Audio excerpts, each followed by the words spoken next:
I think people are lying to you if they say that they have a roadmap in the first in the first year or even pre-product market fit. I think it's just so hard to draw a clear line. I think you can have conviction on the what, but the how is always the part that switches back and forth. So I think really for us, it was a matter of, okay, we knew we were building a pretty huge tool. It's a beast of a surface area. We knew it was a really competitive space. We knew that we had to really take our time to build it right and to not build it just for us. We wanted to solve a very pervasive problem for a very large audience, but we knew it would take time. Hi, I'm Ryan Buick. I'm the co-founder of Canvas.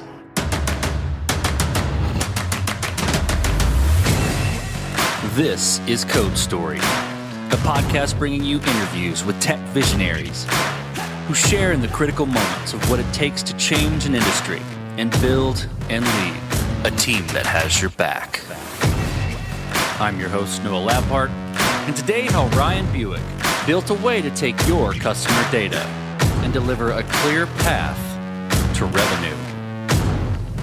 All this and more on Code Story.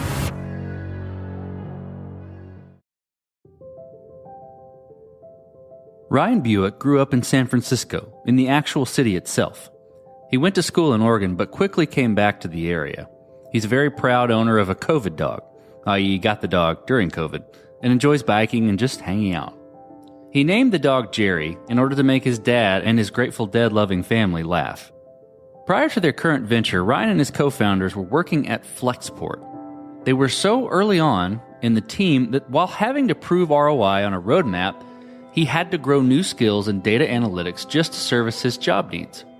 This got him thinking about other folks and what sort of tool could support a spreadsheet interface on top of these data sources. This is the creation story of Canvas.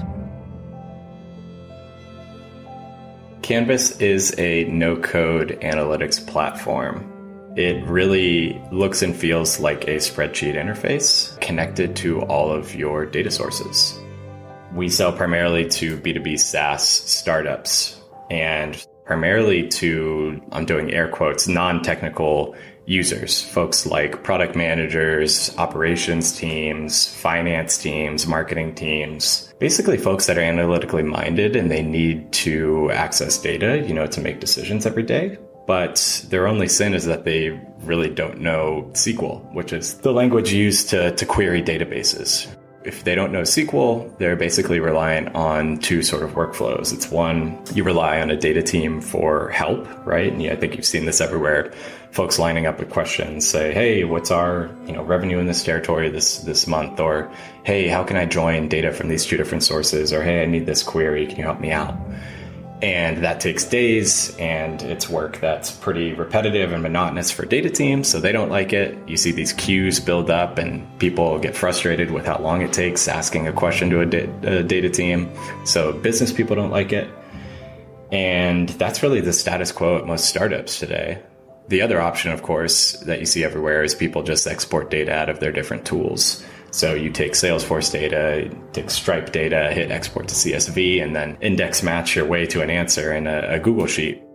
And so really we've seen, a lot of advancements in terms of companies getting data. We started Canvas really to help out, the 90% of the organization that isn't technical, but needs data to do their everyday jobs and wants to work independently and confidently. So my co-founders and I, we were at a company called Flexport. Just imagine if you were using Kayak for, your own commercial or your own, personal travel. It's sort of like Kayak for freight. And so I started there as one of the first PMs, product managers. Really, when I got there, I had a decent amount of anxiety because I actually didn't know, a ton of SQL. And previous jobs had data sort of fed to me, right? I had a data team that could give us the answers to the questions that I had. So I never really invested in that skill set. And at Flexport, I was there so early, I really had to fend for myself. And so I had to basically prove out my roadmap and prove ROI on features, improve adoption metrics, and all these different things. So I was pretty terrified. And so I took it upon myself to take a data analytics course. So I did that on nights and weekends and basically learned the skills that I needed. It really got me thinking about what about the other millions of people who can't afford to do that or, can't take a break from their day jobs and be able to go learn their skills. And the funny thing about SQL is that there's a lot of parallels to spreadsheets, and that's sort of the language and really the interface that most non-technical teams have today. We had worked on an internal product at Flexport. My co-founders were engineers on the team that I was on, and we had seen another similar problem where we basically built a spreadsheet interface on top of a couple different data sources, saw some success with that, with a verticalized, pretty freight specific use case, and decided to, in the middle of COVID, go and try to do this thing ourselves, but make it a very horizontal analytics tool so that any role could work with any data set to make decisions.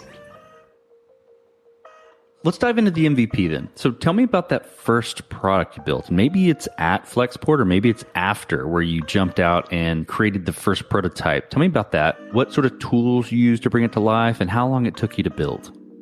When we left, we had a faint idea of what we wanted to do. We knew that we wanted to build some sort of no-code interface that was that would appeal to the mass market, but we didn't have a specific persona in mind, because we had seen across the board at Flexport how pervasive this problem was for marketers, for sales ops, for finance, for product, for people operations, you name it. We started out with really just doing as much research as we could.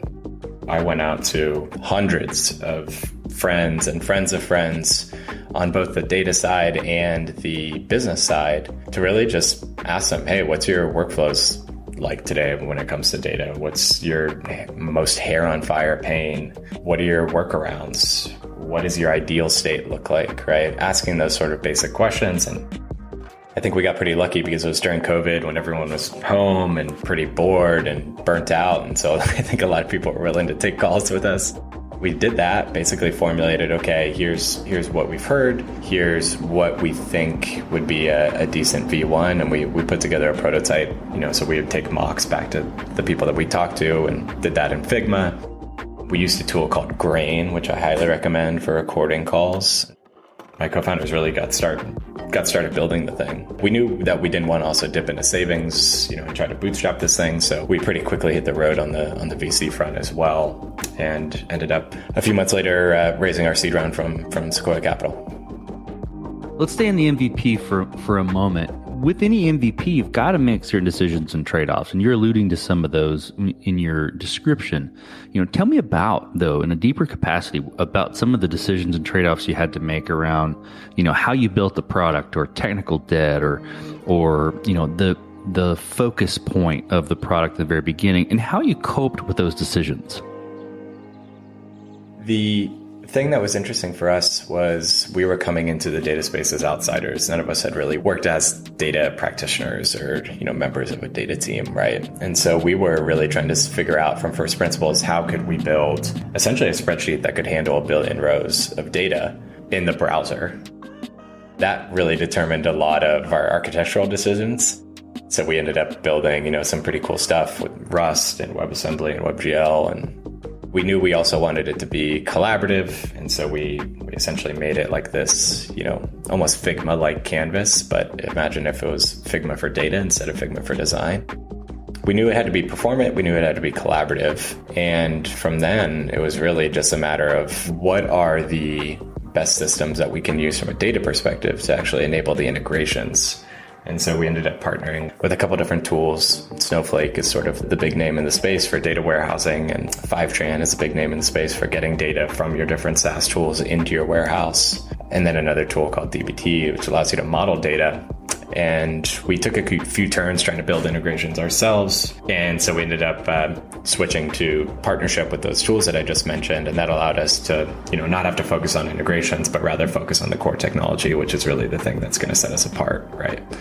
Because if you're going to build Google Sheets or Excel, you have to really, really be diligent about knocking down, the 20% of the functionality that matters, the 20% that everyone needs.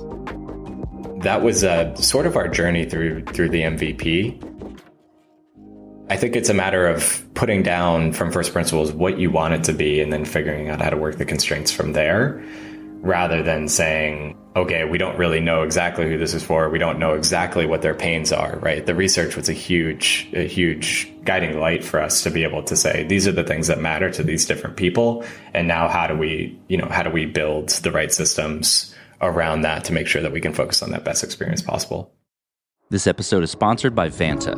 You're a startup founder. Finding product market fit is probably your number one priority. But to land bigger customers, you also need security compliance.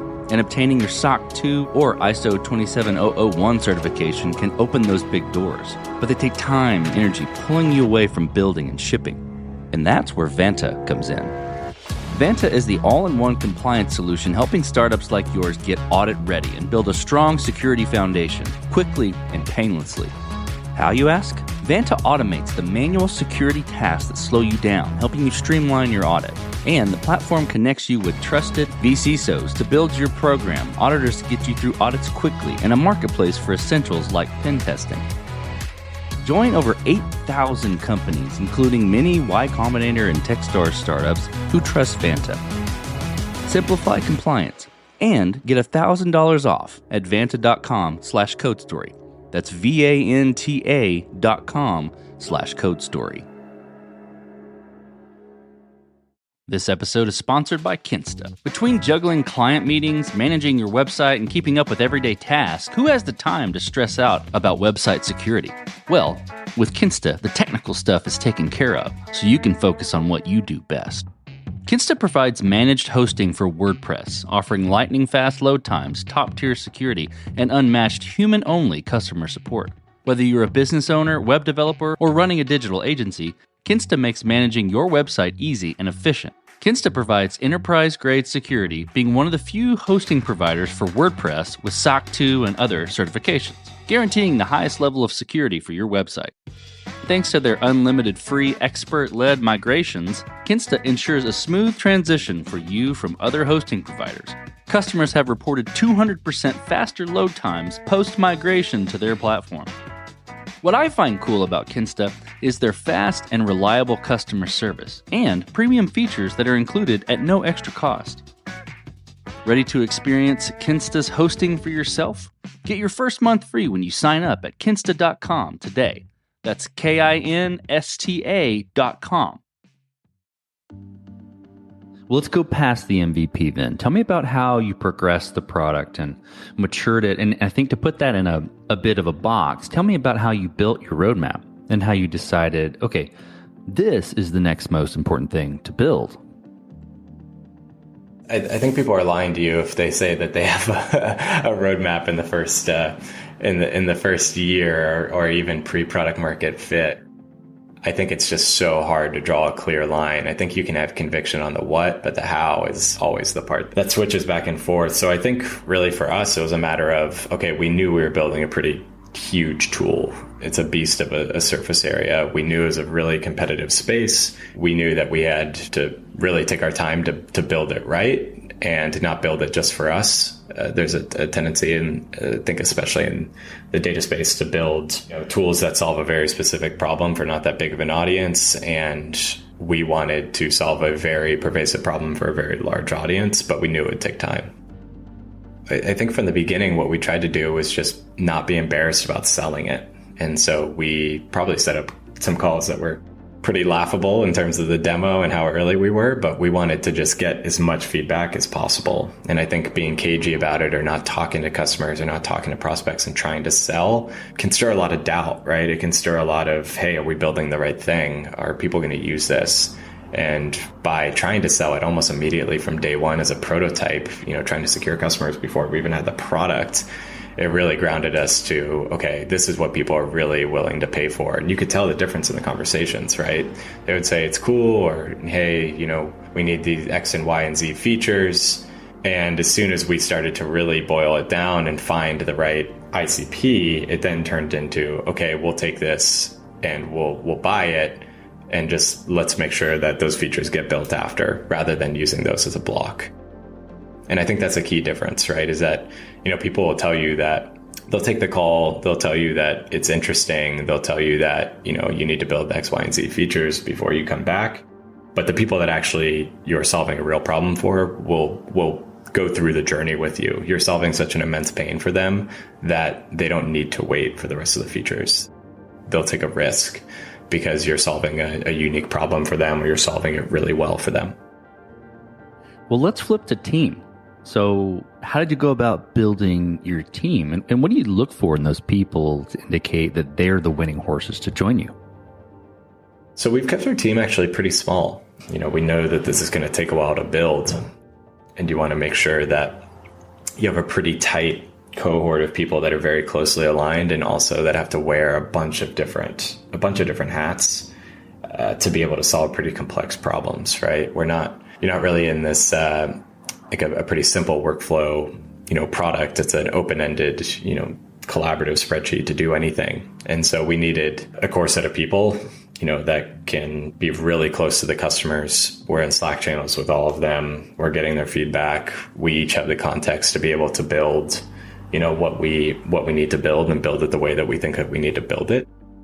That's been a pretty intentional decision on our part. I think in general, what you're looking for at this stage is someone that's willing to really go to war and be in the trenches with you, for however many hours a day it takes, because everyone says they're a startup person, or they're down to do this, until you really get into it and you realize how much of a sacrifice that it is. I think the number one thing that we try to value is, hey, is this person, going to be resilient? Are they going to put up with 1,000 no's until they get a yes? Are they going to be able to roll with the punches? And so that's really important for us. I think also you're looking for optimism at the same time. That will drive the persistence from there. And then I think you're also just looking for people that are world-class problem solvers, that are curious, that, can do a lot of different things, because that's what you need at this stage. Let's flip to scalability then. So did you build this to scale efficiently from day one, or are you fighting this as you grow? It's always a balance. And this goes back to the customer development piece, right? And trying to sell it as early as possible, even while you're still embarrassed. Because if you have a customer that likes the product enough to go and connect their data, and then they pull in their data and it crashes your app, that's the only thing standing between you and the customer and getting the deal done. That just constantly raised the watermark for us, right?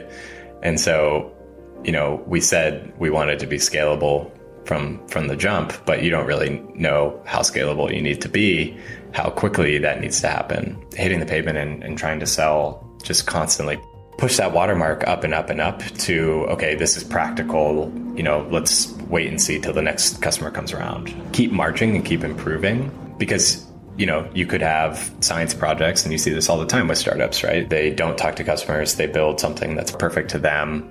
They build something that's really technically slick, but it doesn't solve a real problem. And so I think for us, it was a balance of, okay, we know that this needs to be a delightful experience. We know it needs to be fast, because that's how it has to be different. But we also need to be practical and, deliver the features that people actually need to solve their problems, because something can be fast, and if it doesn't solve anything, then no one's going to buy it. So as you step out on the balcony and you look across all that you've built with Canvas, what are you most proud of? I don't know if it's what we've built necessarily. I think it's the feeling that you get when you see a customer. And this is almost like our first aha moment, right, that we have with customers is, you're on a call with them and they've connected their data, and they drag, one of the tables onto their Canvas, and they see all their data for the first time in sort of like a spreadsheet, like, a real-time spreadsheet with a couple million rows in it. And they can just pivot it, or they can write a formula, or they can filter something and create a chart. And they have this, pretty often there's this like, wow, I've never been able to see my data like this, or wow, I've never been able to work with my data like this. And I think that's something that's really cool for us, because it is different than what's on the market. We're trying to be different on the right axes. There's that sort of first aha moment, which I'm proud of. And then the second aha moment is the fact when they realize that they can save a couple hours a week because of our tool, right? That they don't have to, stay late, maybe one night, munging together reports for a board meeting or for a presentation to their boss, or, you name it. And I think that's, ultimately one of the goals of, primary goals of software is to make our lives easier so we can focus on the more strategic stuff, on the stuff that matters, on the stuff that makes us happy. Yeah, those two feelings are probably the thing that I'm most proud of right now. Let's flip the script a little bit. Tell me about a mistake you made and how you and your team responded to it. When you go out and raise money, there's, venture capital, there's a little bit of an instinct to act, bigger than you are and try to grow pretty quickly, and spend money on things that maybe make it easier for you to do that and hire people that make it, easier to grow. Probably in retrospect, there's a portion of us that, we got a little too excited. And I think what you have to do is remember that, building it the right way versus building it fast is probably the way to do it. And if people like what you're building, you don't need to force growth, right? You don't need to buy ads. You don't need to focus on, a lot of marketing. If you're building a quality product, people will find out. And so I think that's probably probably a mistake that everybody makes early on when their eyes get a little big, and probably something that, after a few months of spending money and trying a few different things, we realized, okay, we can actually just go back to basics and just talk to people and build relationships and just keep building the product that we know that we want. And that will always, win. Well, let's dig into the future. So what does the future look like for the product and for your team? The data space is really complicated. I think a lot of, business people get, a little anxious when they hear when they hear about data, or you start talking about a data stack and you start talking about these different tools and the technologies. And I think the data industry, it's done a pretty poor job of actually breaking down what's needed and what's the simplest way to get things done. There's a ton of vendors, there's a ton of people trying to make money and carve out their own piece of the value chain. And really for us, we're focused on how can we make this as simple as possible, right? Everyone just wants to start out, just give me a dashboard of just my different metrics across my different teams and let me just build the thing. And I think most people find out that it's a lot more complicated than that. And really we're trying to position ourselves as, hey, we're the simple alternative to all of that. We connect directly to, Salesforce, to Stripe, to QuickBooks, to, all the tools that you use. You don't need to go out and buy this data warehouse yet. You don't need to, spend money on consultants to model your data. There is an easier way here. And that way, that we're trying to communicate to the world is Canvas, right? Where you can just literally connect your apps without code in a couple of minutes, start building metrics like you wanted, right? And build a dashboard in an hour or so. I think that's our ultimate goal. And that's going to be the guiding light for the company for the next decade, is how do we make data as easy as possible and as mass market for everyone, instead of the status quo, which is, hey, I don't know where to start. I'm going to hire somebody to do this, and I'm going to wait a few months and spend a couple $100K, and hopefully I get a dashboard. So let's switch to you, Ryan. Who influences the way that you work? Name a person or many persons or something that you look up to, and why. It's a bit strange, but probably my dad influences me, my parents influence me on just as a founder of something, and you're trying to help companies but also, sell goods, right? You have to prove trust before you can do anything. And, my dad ran restaurants and bars and things like that. And, just watching him be like a host and watching him, try to create an environment that made people feel welcome, that made people feel comfortable, happy. I think there's a decent amount of that when you're building a product and selling the product, where you have to show people that, hey, we're a small startup, right? Our success is dependent on your success in the product. And how do you communicate to people that they should trust you and that they should hand over their data and they should, they should pay you?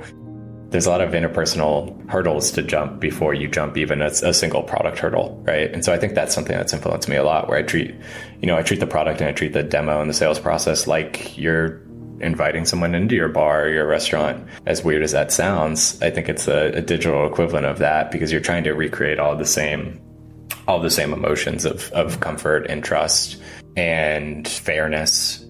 Yeah, I think that's been a big motivation for me. Okay, so we talked about a mistake earlier, but a little bit different spin. If you could go back to the beginning, what would you do different? Or where would you consider taking a different approach? One thing that I try to tell folks that are just starting out too as well is something that's been really helpful for us, and we probably started doing this in the past 6 months, is just writing about things that we're doing, whether it's things that we're building, things that we're feeling in the space, conversations that we're having with customers, conversations that we're having with experts, and putting it out there to the world. And you don't need to pay for anything to market it. You don't need ads. If you put it up on your blog and, it's structured well for SEO, but it's not written for SEO, it's written for humans. I think it's pretty amazing. People will find it, and people will, like I was mentioning, just trust you because of what you've written, and they empathize with it. And, those are conversations that turn into customers, right? Because if you're putting your honest self out there into the world and maybe being a little bit vulnerable, but also, developing some unique insight, that's something that people will just find. It's incredible. I still don't know how, exactly people find some of our posts, but it really does end up in a strong relationship that eventually turns into, being a customer, turns into being a referral. So I think that's something I wish I just did earlier from day one, is just talking about the problem. I think it's easy to be like, oh, we want to be in stealth mode and we don't want to, put up a marketing site or don't want to put up content early. But it's like, you're also staring down the barrel of a gun in terms of how many months of runway you have left. So why not put it out there? You trust yourself to execute better on the problem than anyone else. So go talk about the problem. And if people want to copy you, they can copy you. But that's short-term thinking, right? That's not long-term thinking. And they're not going to be able to, copy your exact move forever. Well, last question, and I'm curious if it'll be similar to what you just said, but I'm going to ask it like you didn't just tell me what you told me. So you're getting on a plane and you're sitting next to a young entrepreneur who's built the next big thing. They're jazzed about it. They can't wait to show it off to the world and can't wait to show it off to you right there on the plane. What advice do you give that person, having gone down this road a bit? I think first is you have to sort of look in the mirror and be like, do you really want to do this? Is this something that you're ready to put your life towards? You can love something or feel so about it. But if you really do love it, then it makes, most of these days easy, because there's a lot of days where it's not easy, right? You get no's, and that's the system is designed to do that. And it's designed to make it really, really hard to get off the ground. Just making sure that, they love what they're doing. I don't know how you would ask that, but I think there's a genuine sense that you can get that's that passion and that curiosity about that space, regardless of their experience in it. And then I think the second thing is just making sure that they have, all the right infrastructure set up around them to be able to succeed. You need mentors. You need people that you can talk to. You need great co-founders that you can trust that complement your skill sets really well. And so I think it's having the passion. It's two, having the people around you that are going to pick you up, that are going to complement your skill set well, that are going to help you succeed. I think the last is just patience. Making sure that you can, on one hand, work as hard as humanly possible, but on the other hand, be patient with the results. And it's really, really hard for humans to do. And so I think that's what I kind of just find myself in every day, which is like, how are we going to work our asses off today? But how are we also going to be patient about the results and patient about, the next step that we're trying to hit or the next milestone or whatever. Because if you're going 100 miles an hour and you're thinking 100 miles an hour, it ends up getting pretty toxic and pretty difficult to just go through that day in, day out. And so you have to balance, persistence and patience. No doubt. That's fantastic advice. Well, Ryan, thank you for being on the show today, and thank you for telling the creation story of Canvas. Yeah, thanks so much, Sean. And this concludes another chapter of Code Story. Code Story is hosted and produced by Noah Labhart. Be sure to subscribe on Apple Podcasts, Spotify, or the podcasting app of your choice. Support the show on patreon.com/codestory for just $5 to $10 a month. And when you get a chance, leave us a review. Both things help us out tremendously. And thanks again for listening.